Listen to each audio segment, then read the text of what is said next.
Welcome back, everyone, to episode 2 of Thoughts of an International Student. And today I want to talk about why is it so important for us to get out of our comfort zone. And if you guys don't know about this series, this is about me sharing my thoughts, and it's also an experiment for me to actually speak in front of the camera so that I can improve my communication abilities as well as become more confident in putting myself out there. So, without further ado, let's just begin with understanding the topic of comfort zone and especially when it comes to international students. Now, 2 years ago, when I first landed here in the United States, this exact thing happened to me, and I also saw it happening to a lot of other people. You see, as an international student coming from India, I was so conformed to hanging out with other Indian kids, especially those who were from the same state or same city or from the same culture. And what that actually led to was me forming this bubble around me. And when I say bubble, I mean a comfort zone. You actually start feeling like you are at home when you're with these people. You start feeling that, hey, you know what, I actually don't miss my home that much because these people, they speak the exact same language, they eat the exact same food, and they behave the exact same way that people back home behaved in. And that makes you less homely, and that's a good thing. But at the same point, what I saw or I realized was happening to me was that I was getting more and more fearful and shy of putting myself out there and talking to the natives or talking to the people who come from different cultures. I went to UF, which is the University of Florida, one of the most diverse universities in the United States. We had people coming from China, we had people coming from Brazil, a lot of other South American countries, European countries, and it just felt so difficult to go and talk to these people because according to me, my identity revolved around being this person who only hung out with the people he knew and was comfortable with. And it wasn't until I got my part time job where I was working as an operations supervisor, interacting with a lot of people on a daily basis, where it was a part of my job to do that, where I actually broke this comfort zone. And I don't think that if it wasn't for that job, I would have ever been able to break the comfort zone and be good with talking to international students or just being talking to the natives. And on top of that, what I see happening even right now, I've already graduated from college as of now, and I see this happening right now as well, which is people or students who came with me 2 years ago from India are still in that comfort zone. They're still not getting out. They're still not putting themselves in places and situations where they can actually meet these amazing people. They can actually interact with people coming from different cultures and different ethnicities. And one example of this that I can clearly state is a run club that I go to. So I started running a year ago, which was again one of the ways of putting myself into an uncomfortable situation or something that I have never experienced before. I've always been into working out, and that mainly came in the modality of lifting weights, which was hypertrophy training.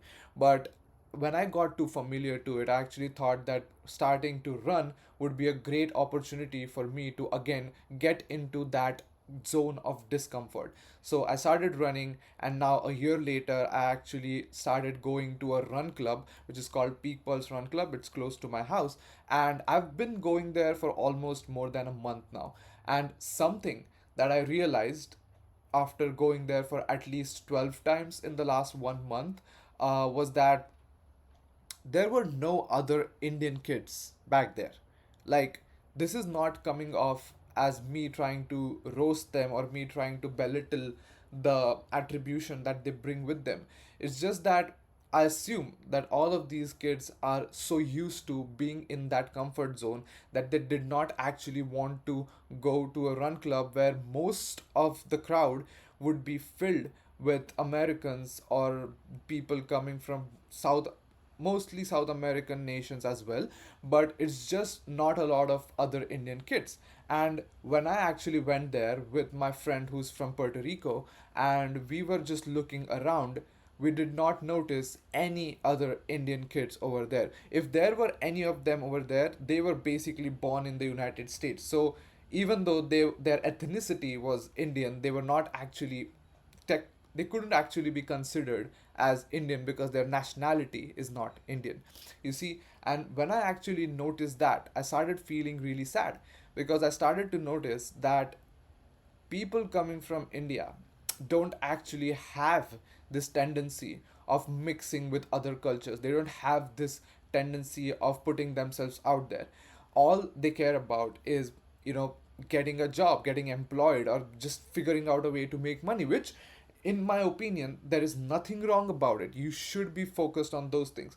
But what you should also be focused on is how you can put yourself out there, how you can get to meet new people, how you can network, and how you can establish your presence. Because one thing that I have learned in the last 2 years of being here in the United States is that the who you know is way more important than what you know. And that's just the hard reality of life. And in order to actually know people, you have to put yourself out there. You have to become an extroverted person. Like, extrovertism in itself is an ability or a trait that will allow you to become more successful in life regardless of your original personality. That is my belief personally. And I think that more and more people should actually resort to being an extroverted person. Even though they might be an introvert, they have to put the effort to become an extrovert and go out there and put themselves in a uncomfortable situation where the real growth happens. And in the last couple of days, being around the Run Club and being around these amazing children who are just putting so much work into building this thing up, one thing that I've noticed is that there is nothing in this world that can build your confidence, which will ever come close to going up to random people and talking to them.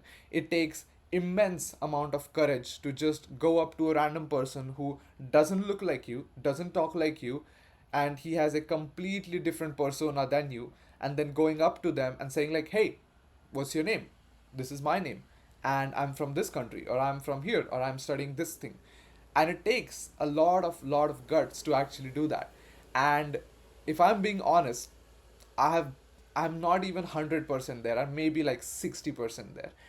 But I should say that the change that it has brought in my personality just by doing that has been immense. And I would recommend all the other people who are watching this video right now, find a social gathering close to your house which matches to your personality. If you love fitness, go find some fitness events close to your place, or go find a run club, or go find a workout class or something like that, and then go register for it. Put yourself out there. The first day is gonna suck, but then every single subsequent following day, you will get better at talking to people. You will get better at expressing yourself. And you just have to find what works for you and figure out a way to actually build on top of that. And that really has worked for me, and I am pretty sure that it will also work for you. So if you're watching this video and if you're someone like me who wants to take the steps to go out there, put themselves in an uncomfortable situation, and then expect to grow out of it, I would highly recommend doing this. And that was it for today. This was episode number 2 of Thoughts of an International Student. And thank you so much for joining in. And I'll see you guys in the next episode.